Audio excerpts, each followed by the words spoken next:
Now our next presenters are Ms. Samina Batul Shah, Lecturer Islamic Studies, Air University, Islamabad, and our co-presenter Dr. Riaz Ahmed Saeed, Assistant Professor, Department of Islamic Studies, Namal University, Islamabad. Their topic is Contemporary Leadership Issues, Crises in Muslim State and Societies, Challenges and Their Solution from Islamic Perspective. Ms. Samina Batul, over to you. Conference chair, my dear brother and sister, scholars, Assalamu alaikum. I am Samina and I am going to present in Second International Conference of Islamic Studies. I would like my thanks to all the organizing team. My topic of discussion and my paper is Contemporary Leadership Issues, Crisis in Muslim State and Societies, Challenges and the Solution from Islamic Perspective. Uh, I am going to start this with the leadership definition. The definition of leadership, leadership comes from the one who leads, the one who is showing the path to others, and the one who show the pathway to the people, and who has a common vision, who has a common and who has some shared goals. So leadership is the art of influencing others to their maximum performance to accomplish any task, objective, or project. Cohen has described this as a definition of leadership. So there are some things which are common that there is a leader, there are the followers, there is a shared goal, and there is a process which people going to take in order to get the desired or shared goal. Then we see the definition of leadership in Islam. So in Islam, Quran Kareem, Allah Ta'ala has, we can say that Quran Kareem is the manual for the guidance and for the leadership, especially for Muslim countries. When it comes to leadership in Islam, Allah Ta'ala has said that the word has been used as imam in connection with religious authority and political leadership. The just imam and the false and despotic imam. Islamic leadership, to the Islamic definition of leadership is Al-Mawardi has stated that imama means the guarding of religion and life, while Ibn Khaldun has said Khilafa means to assist people to live in accordance with Islamic rule as a guidance to their interest in this world and in the hereafter. Then we see that in the Holy Quran, Allah Ta'ala has mentioned that Allah is going to appoint a Khalifa on earth, and Muslims and insan or human being is that Khalifa. So in Islam, there are some principle of leadership in Islam. These principles are four in number. We can say the principle of trust, al-amana, that is that in Islamic injunctions, leadership in Islam is a sacred trust or an amana. It is comprised of a leader and his followers. Both have a psychological contact to reach common goal. Leader pledge to guide and lead the followers to the desired destination with fairness and justice. Hence, the focus of leadership in Islam is on doing good.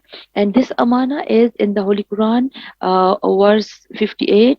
Surah number 4, Allah Ta'ala has said, Verily Allah commands you should render back the trusts to those to whom they are due, and that when you judge between people, you judge with justice. Verily, how excellent is the teaching which He gives you. Truly, Allah is our hearer, all seer. According to Islam, every person is like a shepherd or caretaker, and every shepherd will be asked about his flocks of people. So everyone is holding a position of leadership in Islam. Then there is three qualities which a Muslim leader must adhere to, and these are that Iman, Islam, and Ihsan. So this is very important that Muslim leadership, especially political leadership, they will use this power of leadership as a amana, as a sacred trust, and they will be asked about their trust. Second important principle of leadership in Islam is principle of consultation and shura. In the Muslim world, the leader signifies political and a moral power. As a man in the viceroy of Allah on earth, so the heavy responsibility lies on the shoulder of Muslim leaders. So when it comes to shura, we see that Leadership in Islam is based on consultation. It is shuratic in nature. The Islamic leadership has another distinctive principle that nature is shuratic and based on consultation to other notable member of the government in the decision-making process. Rasulullah sallallahu alaihi wasallam constantly asked for the opinion of his companions, and this is a kind of democratic rule that weighs behind the ruler, that its governance is not single man rule or despotic, rather it is based on the greater code for the Muslim Ummah. Then come the principle of honesty. A leader, especially in the Muslim world, a leader must be honest, because this is the most important trait of a Muslim, that he or she must be, if she is not must is very much educated, she must be very honest, or al-sidq. That is the Prophet Muhammad sallallahu alaihi wasallam, who was known with the name of Sadiq and Amin, and who has averted a war because of his great leadership skills. And whom we should look up to, if we are not looking up to the people who is the most greatest leader of all time, Prophet Muhammad sallallahu alaihi wasallam, who was divinely guided and who has given us these principles. Then the principle of justice and al-adl in Islam, the principle of leadership is stand on the junction of adl. Adl mean to give the equitable share. The principle of adl or justice is the cornerstone of Islamic leadership. And in the Holy Quran, verse number 29, surah number 7, Allah Ta'ala has said, O ye who believe, be steadfast, witness for Allah in equity, and let not hatred of any people seduce you that ye deal not justly. Deal justly that is nearest to your duty. Observe your duty to Allah. Lo, Allah is informed of what ye do. These are the principles of leadership in Islam, and all these principles come from directly from the divine sources of Quran Kareem and Ahadith. And then come the research question. What are the challenges of leadership in the Muslim world, and what are the workable solutions? According to Oxford, according to according to the Oxford Encyclopedia of Islam, the people, Muslim, when we say Muslim world, it means that we are talking about 57 independent Muslim states and other regions where Muslims are living. Muslim comprises 1/5 of the total population of the world. 70% of world energy resources are with the Muslim world. 40% of available raw material Muslim world produce, and but total GDP of 57 Muslim countries is 8.51%. While alone Japan has more GDP than that of whole population of Muslims in the political scenario, in the population scenario, they are 23rd person of the total population of the world. All of this comprises of Muslim world, but there are challenges in the leadership. There is a crisis of leadership in Muslim world. We will see what are the challenges of Muslim, leadership in Muslim world, and we will also see some of the workable solution. Our methodology was it was an analytical study, and we have gone through all the data, and especially the fundamental sources of our data was Holy Quran, Ahadith, and Islamic management literature, while other research paper, web links, and research article was also been consulted. What is the greatest challenge to Muslim world? I have divided them into 5 main categories. One is educational dimension, other is economic dimension, then social, religious, and political dimension. Number 1 is low quality leadership comes from the areas where, because Muslims, they are not spending much on their education. Then comes the economic dimension. Muslim countries, most of them, they are developing countries. Leave them some of the oil-rich countries who are playing their part very well, while the economic instability leads towards the crisis in leadership in Muslim world. Then comes the social dimension. Again, Muslim world is have the great challenge when it comes to universal civilization, because Islam with its exclusive ideology is posing a great threat to the godless world.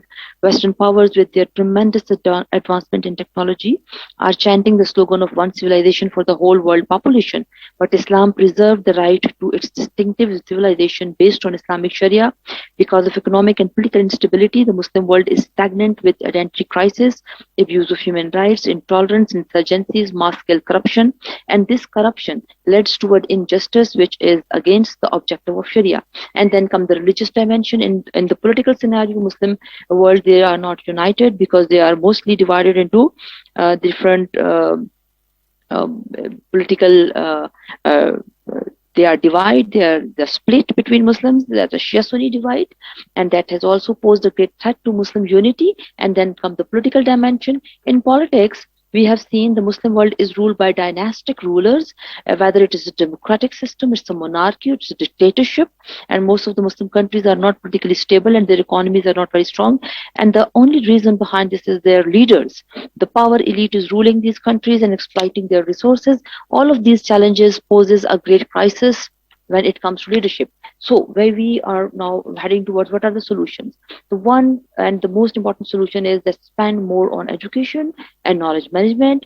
Second number is honesty and integrity. We need more honest leadership who are well aware of their global Islamic goals, who are well aware of their position to unite Muslim Ummah along all over the globe, and they have the in-depth knowledge of Quran and Sunnah. And we must move forward with confidence to the political and economic stability.